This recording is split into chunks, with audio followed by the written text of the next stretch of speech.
This is a presentation on gender dysphoria by Jessica Chapman and Ashley Johnson. What is gender dysphoria? Before discussing exactly what gender dysphoria is, it would be helpful to define a couple of terms. The first being gender assignment. This is the initial and somatic gender a person is born with, usually either male or female. The next is gender identity. This is a category of social identity that refers to an individual's identification as male, female, or some other category. The above terms provide a foundation for understanding exactly what gender dysphoria is. The DSM-5 defines gender dysphoria as a generally descriptive term that refers to the distress that may accompany the incongruence between one's experienced or one's gender identity and one's assigned gender. The DSM-4 identified what is now called gender dysphoria as gender identity disorder. The term gender dysphoria is a more descriptive term and focuses more on the distress caused by the incongruence, more so than the incongruence itself. Gender dysphoria can affect any gender at any age. Children have slightly different diagnosis criteria than do adolescents and adults. In order for a child to be diagnosed with gender dysphoria, the following criteria have to be met. A is a marked incongruence between one's experienced or expressed gender and one's assigned gender of at least 6 months duration as manifested by at least 6 of the following, one of which must be criterion 1A. 1A, a strong desire to be of the other gender or an insistence that one is the other gender or some alternative gender different from one's assigned gender. 2A, in boys being identified as their assigned gender, a strong preference for cross-dressing or simulating female attire, or in girls being identified as their assigned gender, a strong preference for wearing only typical masculine clothing, and a strong resistance to the wearing of typical feminine clothing. 3A, a strong preference for cross-gender roles in make-believe, play, or fantasy. 4A, a strong preference for the toys, games, or activities stereotypically used or engaged in by the other gender. 5A, a strong preference for playmates of the other gender. 6A, in boys identified as their assigned gender, a strong rejection of typically masculine toys, games, and activities, and a strong avoidance of rough and tumble play. Or in girls identified as their assigned gender, a strong rejection of typically feminine toys, games, and activities. 7A, a strong dislike of one's sexual anatomy. 8A, a strong desire for the primary and or secondary sex characteristics of one's that match one's experienced gender instead of assigned gender. B, the condition is associated with clinically significant distress or impairment in social or other important areas of functioning. Next, for an adolescent or an adult to be considered transgender, the following criteria must be in place. A marked incongruence between one's experienced or expressed gender and one's assigned gender of at least 6 months duration as manifested by 2 of the following. 1A, a marked incongruence between one's experienced or expressed gender and the primary and or other secondary characteristics, or in adolescence, the anticipated secondary sex characteristics.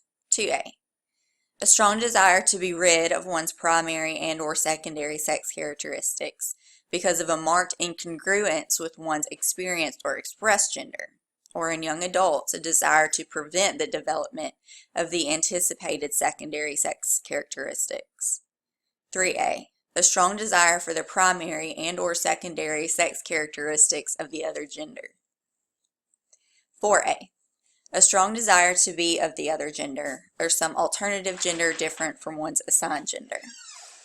5A, a strong desire to be treated as the other gender, or some alternative gender different from one's own gender. 6A, a strong conviction that one has the typical feelings and reactions of the other gender, or some alternative gender different from one's assigned gender. The condition is associated with clinically significant distress or impairment in social, occupational, or other important areas of functioning. The next slide is of a woman named Cleo, and she will help give some beautiful insight into what exactly it means to be gender dysphoric.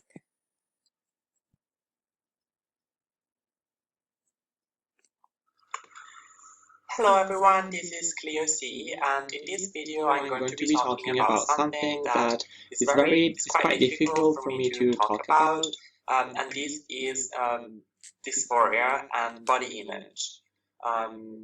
So prior transitioning, my body image has never been, and body perception has never been really good at all. I recall that ever since being around 6 years old, I used to have a very horrible perception of my body. I would look in a mirror and I wouldn't recognize myself. I would see someone else, someone different. I hated whenever my parents cut my hair shorter. I would cry for hours and hours and days, and I would be offended and upset for many days. I wouldn't feel like socializing. I wouldn't feel like seeing my friends. And I was as early as 4 or 5 years old. I simply could not, I simply did not identify with the image I saw in the mirror. I identified with female, and what as most of my friends were female, I identified like them. So it was very difficult for me, all the way through childhood. I tried to grow my hair as long as I could for male, and I tried to also cover my face as much as I could. I remember my aunties and cousins coming up to me and being like, "Why do you cover your face? You have such a cute face, like you should show your face." And putting my hair all over the place, and I was like, cover me, I don't want to be seen. Like, I really felt like I wanted to hide myself. I didn't want anybody to see my face because I thought it was too manly, too boyish, yeah, of course. So, going through puberty, I hate that word, but going through that horrible period of my life, my body started to change even more into the wrong direction, that what I perceived as the wrong direction. I started, that sounded a lot like erection, that wasn't intentional. It was, anyway, that was even worse. Like, I really hated my body. I could not deal with the way I looked, and I tried to, mask myself as much as I could to cover the fact that I was male. So that was definitely horrible. And more recently, up until prior transitioning, I had days where I could simply, I would simply wake up, look in the mirror, and go back to bed. Like I couldn't face leaving my room. I couldn't face opening the door and stepping out the room, my room in the world, because I was like, this is not my body. This is not a body that I should have.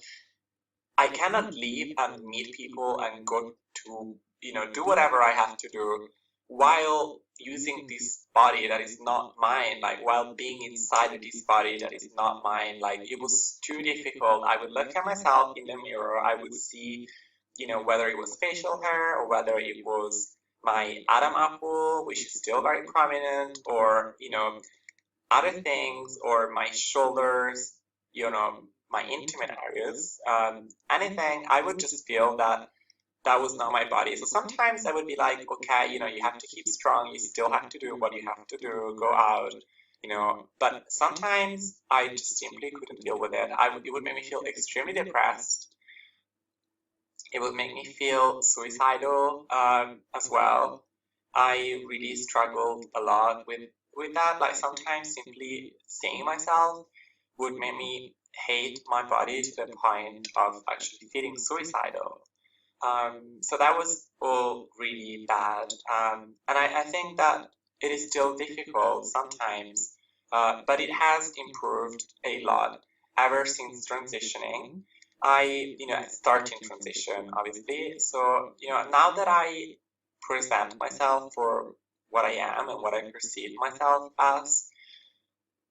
Although I still hate the aspects of my body that reminds me that my, gender, the gender I was born with was male, like at least from the genetic point of view, I still at least feel more confident in myself, knowing that I am still presenting myself as what I am, despite all the differences that might be between my body and the body of a cisgender woman.